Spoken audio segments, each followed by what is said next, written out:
Olá, seja muito bem-vindo a mais uma classe bíblica Apocalipse e Revelações de Esperança. Espero que você esteja muito bem.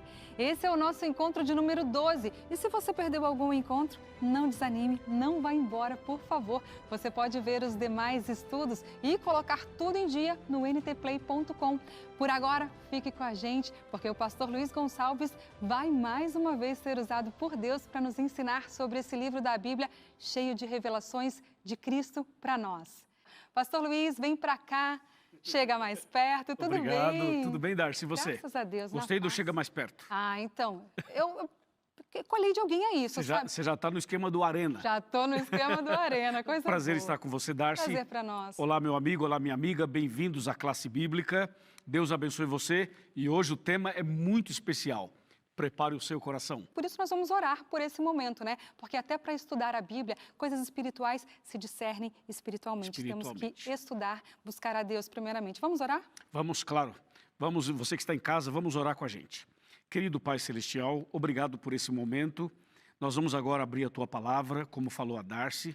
Pedimos que o Espírito Santo, o mesmo que inspirou os profetas e os apóstolos a escreverem esse livro, que o Espírito Santo nos ilumine, nos faça entender e que seja um momento maravilhoso, agradável, de crescimento na fé. Em nome de Jesus, amém. Amém. Pastor, passo as suas mãos, que Deus o abençoe e o use. E eu quero deixar registrado aqui para todos o quanto é gratificante estar do lado deste homem de Deus, Amém. Que é tão usado para transformar vidas. Obrigada por ser instrumento. Amém. Deus seja louvado. Amém. Obrigado, Darcy. Muito bem, meus amigos, estamos preparadíssimos para seguir com esse tema que a Darcy já fez a introdução para nós. E eu tenho certeza que hoje algo maravilhoso vai acontecer na sua vida. Então, pegue a sua Bíblia. Eu tenho aqui dentro da Bíblia o conteúdo desse material. Eu tenho certeza absoluta que hoje algo grande vai acontecer no seu coração e na sua vida. Hoje nós vamos falar sobre esse livro sobrevivente, com base em Apocalipse 11. E por isso, eu peço a você que pegue uma caneta, um papel, a Bíblia, para você então anotar os textos bíblicos que vamos considerar a partir de agora. A primeira coisa que eu queria dizer para você é que a Bíblia Sagrada tem 66 livros, 39 no Velho, 27 no Novo, e também a Bíblia é dividida em capítulos e versículos, sendo 31.102 versículos e 1.189 capítulos. Esse livro representa com certeza a palavra de Deus, é a palavra de Deus. Deus foi quem inspirou os profetas e apóstolos a escreverem esse livro. Foi obra do Espírito Santo e por isso eu tenho nas minhas mãos a palavra de Deus. E você também tem a palavra de Deus. Uma coisa tem que ficar muito clara. Esse livro fechado é apenas um livro, uma Bíblia. Mas quando você abre e lê e medita, é a boca de Deus falando a você. Por esse motivo, o diabo não gosta da Bíblia, ele odeia a Bíblia e ele fará de tudo para que você não leia a Bíblia. E se você ler, ele fará de tudo para você não entender. E se você entender, ele fará de tudo para você não praticar, não obedecer. Por isso, presta bem atenção em cada detalhe que vamos apresentar a partir de agora. Apocalipse 11 nos conta uma história impressionante. É, na verdade, uma mensagem profética que já se cumpriu e tem muita coisa que hoje precisamos entender. Mas antes de eu ler Apocalipse 11, eu queria lembrar você o que está escrito aqui no Salmo 119, versículo 105, que diz assim: Lâmpada para os meus pés é a tua palavra e luz para os meus caminhos. A palavra de Deus, a Bíblia, é a lâmpada, é a luz que ilumina os nossos passos, a nossa mente, as nossas decisões e que revela para nós os planos que Deus tem para a nossa vida. Vamos então agora abrir a Bíblia em Apocalipse 11 e vamos considerar o que diz o capítulo 11. Vamos para o verso 3, que diz assim: Darei as minhas duas testemunhas que profetizem por 1260 dias, vestidos de pano de saco. E o 4 fala assim: são estas as duas oliveiras e os dois candeeiros que se acham em pé diante do Senhor da terra. Bem, aqui nós temos três expressões. A primeira, a Bíblia fala duas testemunhas. Depois fala duas oliveiras, depois fala também de dois candeeiros. Essas três expressões se referem à mesma coisa. São expressões que se referem à Bíblia Sagrada, à Palavra de Deus. Quando fala duas testemunhas, é porque se refere ao Velho e ao Novo Testamento. São as duas testemunhas. Quando fala em dois, como diz aqui, duas oliveiras, é a mesma coisa. E quando fala também em dois candeeiros, é a mesma coisa. É uma expressão, ou são expressões, que se referem ao Antigo e ao Novo Testamento. Agora, o verso 3 diz assim que essas duas testemunhas, ou seja, a Bíblia Sagrada, deveriam profetizar por 1260 dias, vestidas de pano de saco. O que é isso? É uma forma de dizer o seguinte, a Bíblia profetizaria num período de lutas, num período de privações, num período de perseguição. Esses 1260 dias mencionados aqui são os mesmos 42 meses de Apocalipse 13, verso 5, e são os mesmos um tempo, 2 tempos e metade de um tempo de Daniel 7, 25. Ou seja, esse período mencionado aqui é o período de 1260 anos literais, que vai de 538 a 1798, que nós chamamos de Idade Média depois de Cristo. É aquele período da Inquisição, das cruzadas, das perseguições e da supremacia papal. Esse foi um período bastante complicado da história, quando, infelizmente, as pessoas tiraram as Bíblias das mãos do povo. A Igreja Romana dominava naquele tempo, o sistema papal dominava naquele tempo. E então eles tiraram as Bíblias das mãos do povo e promoveram a ignorância e promoveram também para que as pessoas pudessem não ter acesso ao conhecimento das verdades, das profundidades da Bíblia. E tem mais, a missa era rezada em latim e ainda o sacerdote virava as costas para o povo e fazia então toda a homilia de costas para o povo. Era em latim, de costas, e o povo não tinha Bíblia. E se você observar bem, até nos dias de hoje, muitas celebrações por onde você vai, o povo não está com a Bíblia acompanhando os textos. É um programa, é uma homilia, onde o sacerdote fala, onde o líder fala e o povo só responde como se fosse assim um tipo de um jogral, né? O líder fala, o povo responde, mas o líder não fala assim, ó, abra a Bíblia agora em tal livro, tal capítulo, tal versículo, vamos estudar. Infelizmente, até hoje, não fazem assim. Mas nós temos novidades para contar para você. Durante os 1260 anos de perseguição, durante o período da Idade Média, durante o período em que os homens dominaram através da Igreja de Roma, a Bíblia foi perseguida, queimada, destruída e tirada das mãos do povo. Assim cresceu bastante o culto à razão, cresceu bastante também a rebeldia, cresceu bastante também uma crença deturpada sobre as coisas espirituais. E você sabe que muitas pessoas, ao observarem essa situação, especialmente na França, começaram a perceber uma contradição entre os líderes religiosos e essa prática de perseguir, de matar e de fazer coisas estranhas. E esse tipo de contradição entre a teoria e a prática, a forma e a realidade, produziu, então, ainda mais revolta. E foi aí que, no final desse período que nós mencionamos agora, foi aí, então, que o ateísmo criou força.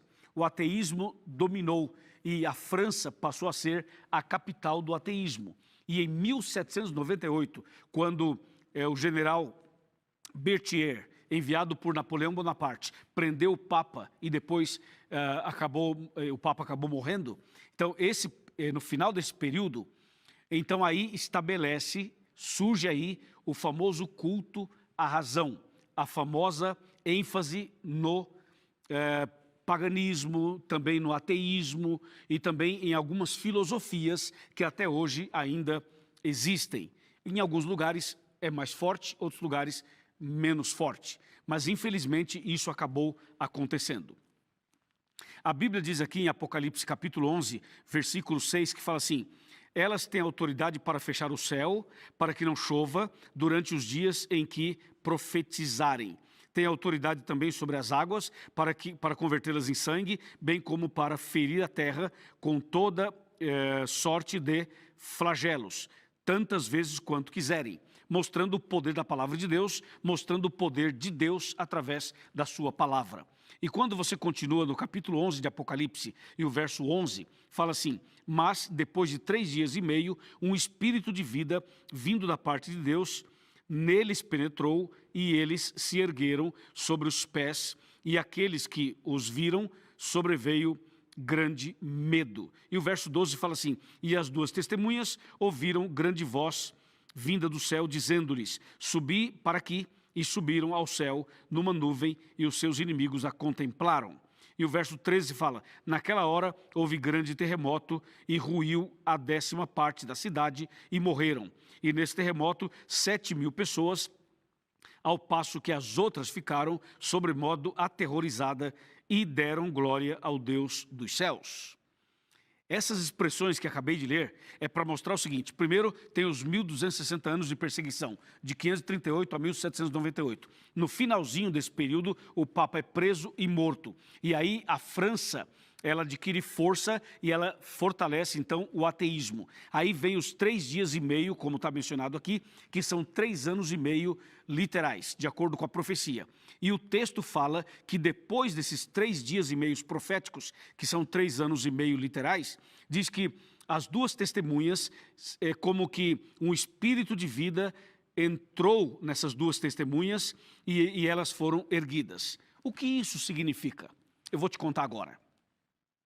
Foi justamente depois desse período profético, logo depois dos 3 anos e meio da ênfase no ateísmo na França, foi que Deus começou a levantar no mundo inteiro sociedades bíblicas, entendeu? Várias casas e empresas que começaram a fabricar e a multiplicar a Bíblia Sagrada. Naquele tempo, quase que a Bíblia havia desaparecido, quase. Não desapareceu porque Deus cuidou e protegeu a sua palavra através dos seus filhos. Mas logo depois que passou essa fase dos 1260 anos e os 3 anos e meio do período de ateísmo na França, então Deus começou a levantar no mundo inteiro editoras, casas publicadoras. E foi isso que aconteceu, e hoje nós temos editoras do mundo inteiro que reproduzem a Bíblia, que reproduzem porções da Bíblia, a Bíblia em vários formatos, em vários tamanhos, cores e formas também, e até mesmo linguagens atualizadas,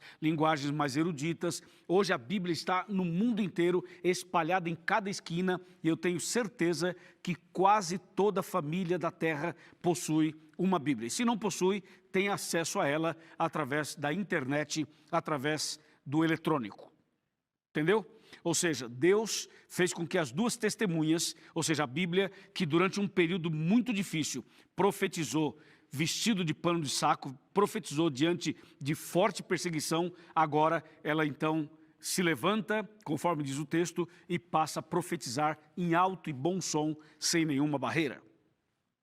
Hoje nós podemos falar da Bíblia na televisão, no rádio, na internet, podemos falar em praça pública, em teatro, em auditórios, em anfiteatros, em qualquer lugar, no meio da rua, não há barreiras. Temos hoje liberdade para explicar a Bíblia, para ensinar a Bíblia e para apresentar a salvação em Jesus. O diabo tentou acabar com a Bíblia, não conseguiu. Ele tentou silenciar a palavra, não conseguiu. Ele tentou que as 2 testemunhas fossem totalmente eliminadas, não conseguiu. A palavra de Deus não volta vazia. Ela tem poder em si mesma para mostrar o caminho da salvação a todo aquele que quiser, a todo aquele que aceitar. Veja só, por exemplo, o que eu vou te mostrar aqui sobre a Bíblia. Vamos para João 17:17. Diz assim, o texto fala: santifica-os na verdade, a tua palavra é a verdade. Então, a Bíblia Sagrada é chamada de luz, de lâmpada, de verdade. A Bíblia Sagrada é chamada também de boca de Deus. Entendeu? Olha só esse outro texto que eu vou te mostrar. João 5:39. Fala assim, 5:39. Examinais as Escrituras, porque julgais ter nelas a vida eterna, e são elas mesmas que testificam de mim. Então Deus fala através da Bíblia que a importância de estudá-la, de examiná-la, para conhecer a verdade nos liberta. Através da Bíblia a gente conhece Jesus, através de Jesus somos levados a Deus. Esse aqui é o livro que mostra o caminho para a sua salvação, que mostra o caminho da sua felicidade eterna. Hoje não há mais perseguição à Bíblia, mas o diabo mudou sua estratégia e hoje o diabo trabalha da seguinte maneira: ele faz de tudo para a pessoa não entender a Bíblia. Primeiro, para não ler. Se a pessoa ler, ele faz de tudo para a pessoa não entender. Se a pessoa entender, ele fará de tudo para a pessoa não obedecer. E se a pessoa obedecer, ele fará de tudo para tirar essa pessoa do caminho da obediência. Eu vou te mostrar um texto agora que é impactante, que é poderoso. Presta bem atenção no que está escrito aqui em Mateus capítulo 4. Olha esse texto. Mateus 4 apresenta para nós a tentação de Jesus. Jesus foi batizado no Jordão e depois foi para o deserto, fez um jejum de 40 dias e 40 noites e no final apareceu Satanás em forma de um anjo bom, porque ele é um anjo mau, para tentar Jesus. Olha a primeira tentação, capítulo 4 de Mateus, vamos para o versículo 3, que diz assim: então o tentador, aproximando-se, lhe disse: se és filho de Deus, manda que essas pedras transformem em pães. Verso 4, Jesus, porém, respondeu: está escrito, não só de pão viverá o homem, mas de toda palavra que procede da boca de Deus. Você percebeu como Jesus respondeu à tentação de Satanás? Jesus disse assim: está escrito. Quando Jesus fala está escrito, ele está citando a Bíblia. Agora veja a segunda tentação, o que o inimigo fez. Capítulo 4, versículo 5. Então o diabo o levou à cidade santa, colocou sobre o pináculo do templo e lhe disse: se és filho de Deus, atira-te abaixo, porque está escrito: aos seus anjos ordenará a teu respeito que te guardem, e eles te sustentarão nas mãos, para não tropeçarem em alguma pedra. Você viu a petulância, a arrogância do diabo? O diabo, na segunda tentação, ele leva Jesus e fala assim: Jesus, se você é filho de Deus, lança-te daqui para baixo, pula, porque está escrito na tua palavra que Deus vai mandar os anjos e os anjos vão te segurar. Que coisa, não é? Porque na primeira tentação, Jesus venceu Satanás dizendo está escrito. Aí na segunda o diabo puxa a Bíblia dele e fala assim: vai, pula, está escrito na sua palavra. Sabe como Jesus respondeu a essa tentação? Jesus diz assim, olha só, verso 7. Respondeu-lhe Jesus: também está escrito, não tentarás o Senhor teu Deus. Você notou que o diabo citava um texto, Jesus citava outro. Então foi assim, um tipo de um diálogo, um debate. Só que o diabo, ele usou o texto bíblico, era texto bíblico, só que usou o texto fora do contexto. E Jesus usou o texto dentro do contexto. Esse é o detalhe, esse é o ponto, entendeu ou não? Hoje o diabo, ele tem feito isso com muita frequência. Por que tem um monte de igrejas, denominações, religiões e todos usam a Bíblia? Sabe por quê? Porque as pessoas leem a Bíblia, mas não entendem como deveriam entender. E muitas vezes a pessoa pega o texto, tira do contexto e cria um pretexto para defender as suas ideias pessoais. E para, muitas vezes, transformar a igreja num comércio, numa plataforma política e até mesmo numa forma de explorar a fé das pessoas. Abra o olho, hein, para você não cair nessas armadilhas do inimigo. Você viu que com Jesus o diabo usou a Bíblia, mas ele usou o texto fora do contexto, então toma muito cuidado. Não é só porque alguém cita a Bíblia que a pessoa está certa, não é só porque alguém prega o Evangelho que a pessoa está certa. Às vezes a pessoa está com a Bíblia na mão, mas está usando o texto fora do contexto. Essa é a nova estratégia do inimigo. No passado ele perseguiu a Bíblia, ele mandou queimar Bíblias, ele tentou acabar com a Bíblia, mas não conseguiu. Foi derrotado. E hoje ele não consegue mais segurar a Bíblia. Então ele vai lutar para você entender errado a Bíblia, para você entender a Bíblia fora do contexto. Essa é a grande jogada do inimigo hoje. Mas se você ficar atento, vigiando, estudando a Bíblia, você não será enganado. Amém? Amém. Porque Deus protege os seus filhos e nos livra de toda a armadilha do inimigo. Mas você precisa orar antes de ler a Bíblia, meditar, procurar estudar a Bíblia da maneira correta.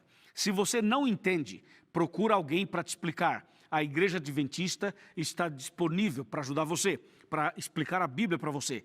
Essa classe bíblica é para isso. é para abrir um pouco mais, é para explicar os detalhes, para que você não seja confundido, não seja enganado. Está claro para você esse assunto? Então agora veja, e já que isso aqui está claro, o que é que Deus espera de você? O que é que Deus espera de mim? Eu vou te mostrar. Aqui em Mateus capítulo 22, verso 29, nós temos um texto que é extremamente relevante para esse momento. Mateus 22, verso 29 diz: respondeu-lhe Jesus: errais, não conhecendo as Escrituras, nem o poder de Deus. As pessoas erram porque não conhecem as Escrituras. Eu convido você a conhecer, só que tem uma coisa, Apocalipse 1:3 fala assim: bem-aventurados aqueles que leem, que ouvem e que guardam. Percebeu? É preciso ler, ouvir e obedecer. Não apenas ler, não apenas ouvir, mas obedecer. Deus deseja que coloquemos em prática o que está escrito aqui. Se aqui diz assim, cuida da saúde, cuide da saúde. Se aqui fala assim, o dia do Senhor é o sábado, é o sábado. Se a Bíblia fala Jesus vai voltar, Ele vai voltar. Ou seja, o que a Bíblia fala é o que a gente deve entender e aceitar. Amém? Amém? Vem cá, chega mais perto. Vamos sentar aqui na minha cadeira e eu quero que você venha aqui, que você chegue mais perto, por favor, para eu te fazer aqui mais uma colocação. Jesus fala assim, eis que estou à porta e bato. Se alguém ouvir a minha voz e abrir a porta, entrarei em sua casa, cearei com ele e ele comigo. Se você abrir a porta do coração para Jesus, estudando a Bíblia, se você buscar compreender a Bíblia, Deus vai mudar sua vida, vai mudar sua história, vai converter seu coração, vai abençoar sua casa, sua família, vai fazer com que tudo seja novo de novo. Você aceita? Você quer andar no caminho, andar conforme a vontade de Deus? Você quer mudar de vida, quer começar uma vida nova, quer nascer de novo, quer realmente se preparar para a vida eterna? Se você deseja, levanta a sua mão agora. Eu vou orar por você. Eu vou entregar sua vida nas mãos de Deus. A Igreja Adventista está de portas abertas para te receber. Aqui nesse site, encontreumaigreja.com.br, você vai achar uma Igreja Adventista para você nos visitar, tá bom?